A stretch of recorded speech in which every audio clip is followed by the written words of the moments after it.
A Polícia Federal detalhou a investigação sobre a suposta fraude no cartão de vacinação do ex-presidente Jair Bolsonaro. A partir de agora, são diferentes defesas, diferentes argumentações, e a defesa de Jair Bolsonaro tem o direito de fazê-lo, vai trabalhar em cima de qual maneira defender o seu cliente.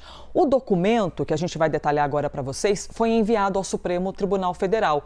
O ministro Alexandre de Moraes derrubou o sigilo horas depois de toda a efervescência que você acompanhou ao vivo com a gente aqui na CNN. Te convido então para que nós possamos juntos ver alguns detalhes que vão inclusive embasar o nosso jornal daqui para frente. Essa tabela que vai aparecer aí nada mais é que o registro de vacinação de Bolsonaro. A primeira dose, vamos ali acompanhando juntos, a primeira dose teria sido aplicada em 13 de agosto de 2022. A segunda, em 14 de outubro do mesmo ano. Segundo o documento, as aplicações teriam sido feitas no Centro Municipal de Saúde de Duque de Caxias, no Rio de Janeiro. Na sequência, a Polícia Federal destaca, abre aspas, os dados encaminhados pelo Ministério da Saúde revelaram que João Carlos de Souza Brecha, secretário municipal de governo do município de Duque de Caxias, no Rio, foi o responsável pela inserção dos dados de vacinação contra a Covid em nome do ex-presidente da República, que continua negando que se vacinou. Em outro trecho, a PF destaca: o acesso ao aplicativo Conect SUS e a emissão de certificado de vacinação contra a Covid-19 no dia 30 de dezembro do ano passado foram realizadas por meio do telefone celular de Mauro César Cid, então chefe e ajudante de ordens do ex-presidente da República. Cerca de 2 horas após a emissão do último certificado, Mauro César Cid e o ex-presidente viajaram de Brasília para a cidade de Orlando, nos Estados Unidos. O voo da Força Aérea Brasileira decolou por volta das 2 horas da tarde, do dia 30 de dezembro de 2022, que foi inclusive o dia que você acompanhou o último pronunciamento de Jair Bolsonaro enquanto presidente da República. Na sequência, decolou em direção aos Estados Unidos. Nosso trabalho jornalístico é de trazer aqui para vocês as respostas das pessoas que eventualmente são citadas. A CNN procurou a defesa de João Carlos Brecha, secretário municipal de governo do município de Duque de Caxias, mas ainda não tivemos retorno. O espaço permanece aberto para o posicionamento. A defesa de Mauro Cid disse que só vai se pronunciar quando tiver a cópia dos autos, ou seja, a cópia desse documento que consta tudo isso que ele está sendo acusado. Bora repassar a palavra então para Basília Rodrigues e Gustavo Uribe. Vocês respiraram já de ontem para hoje? Dormiram? Dormiram só para saber? Mais ou menos, né? Como é que a cabeça desliga? Para ler. Como é que a cabeça desliga depois de... E a gente ficou lendo todas as páginas dessa investigação, 200 páginas a noite inteira, então...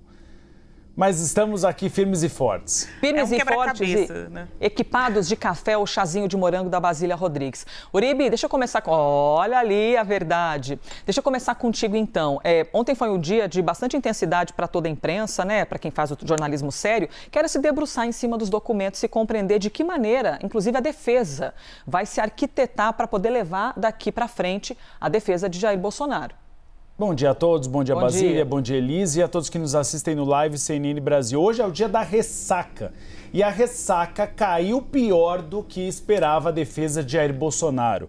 Inicialmente no Congresso Nacional uma avaliação de que este escândalo é mais grave do que os demais.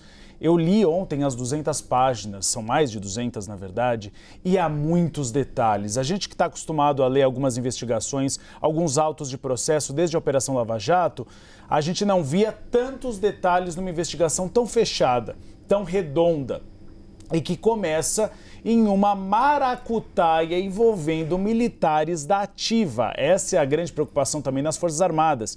Então não é só Jair Bolsonaro que foi dragado nessa crise, mas também a imagem das Forças Armadas. Mauro Cid tenta um documento, um certificado de vacinação falso para que sua esposa viaje aos Estados Unidos. Fala com um amigo que trabalhava no gabinete presidencial, Sérgio Reis. E aí o sargento, na verdade, é Luiz Reis, errei o nome. Ah, tá, eu ia falar panela velha que faz comida boa, não, acho que não é essa, né?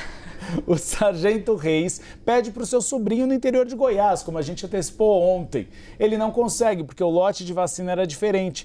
Vai para Duque de Caxias e aí conversa com o secretário de governo, que viabiliza todos esses certificados falsos. E depois entra na jogada a filha de Bolsonaro e Bolsonaro.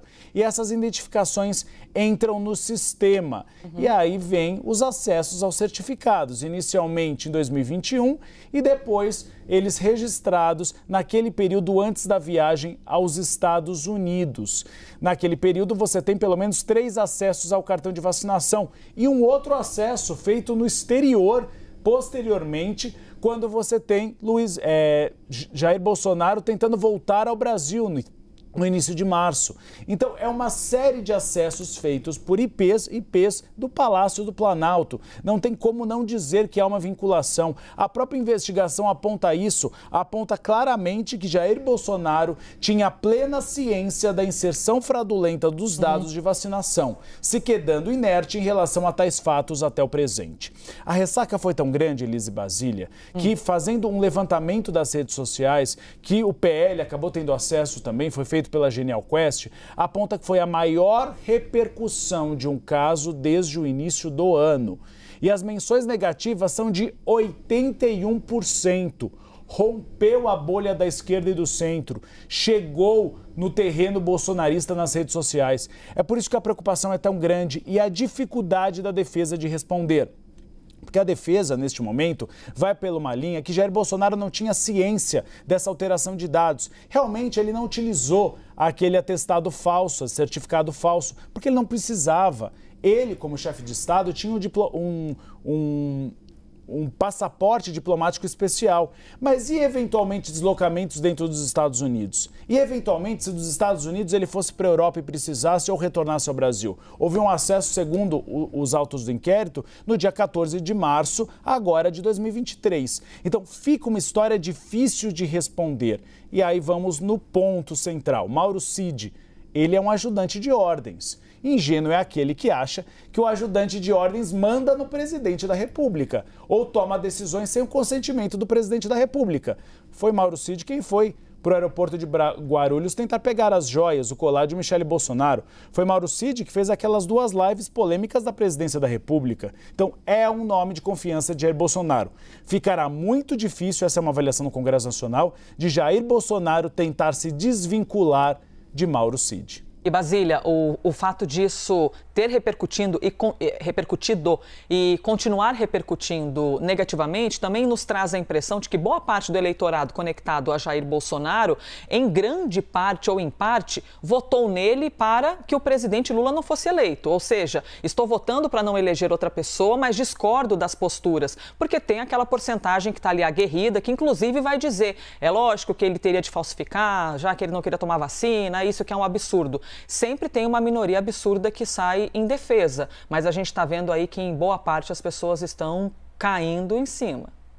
A investigação não é para passar pano, né? Todas as responsabilidades, mesmo com as contrariedades, as contradições nos discursos, vão ser investigadas, né? A gente vê que uma investigação que teve início na Controladoria Geral da União para apurar uma suposta inserção de informações falsas no cartão de vacinação do ex-presidente, ainda em 2021, a apuração começou no finalzinho do governo, no apagar das luzes de 2022, porque já havia a informação de que o sistema tinha sido acessado. O cartão de vacinas do ex-presidente foi fraudado para a entrada e a saída dessas informações. Então, é um tipo de vacinado por conveniência. Em alguns momentos, valia a pena para o próprio ex-presidente, enfim, a informação de que ele estava vacinado até para permitir que ele pudesse se locomover a outros países. Em outros momentos, não valia a pena trazer o registro dessa informação, até para não entrar em choque com o próprio discurso negacionista de Bolsonaro contra a vacinação. Então, pouco importa se Bolsonaro se vacinou ou não. Importante é saber o quanto ele, enquanto presidente da República, conseguiu influenciar outras pessoas com essa postura negacionista em relação ao vírus e à vacinação, e uma postura também de combate à corrupção, ao crime. Temos aí um crime no grupo bolsonarista sendo investigado por Polícia Federal, Controladoria Geral da União e é objeto de um inquérito no Supremo Tribunal Federal. Qual a avaliação do STF? Isso fica muito claro pelas páginas, as diversas páginas que lemos aí depois que o sigilo caiu. Não tinha como Bolsonaro não saber que esse esquema estava sendo orquestrado por seus assessores de primeira ordem, né? O ajudante de ordens, o Mauro Cid, outros militares e também aliados políticos, seja no Rio de Janeiro, em Goiás, estavam por dentro desse esquema para fraudar cartões de vacina e permitir que pessoas não vacinadas conseguissem driblar as regras sanitárias e viajar, né, para outros países. A Polícia Federal pediu, Elisa, para que também o aparelho celular da ex-primeira-dama Michele Bolsonaro fosse apreendido, para que ela também fosse objeto de busca e apreensão. Mas na decisão, o ministro Alexandre de Moraes indeferiu essa parte do pedido da PF e concedeu os outros pedidos relacionados a Bolsonaro e um número gigante de pessoas. A gente tem alguns nomes aí que já vieram a público, né? E alguns personagens principais dessa história. Mas nós estamos falando de uma investigação que envolve 17 pessoas, entre assessores, ex-assessores e parentes do ex-presidente Jair Bolsonaro.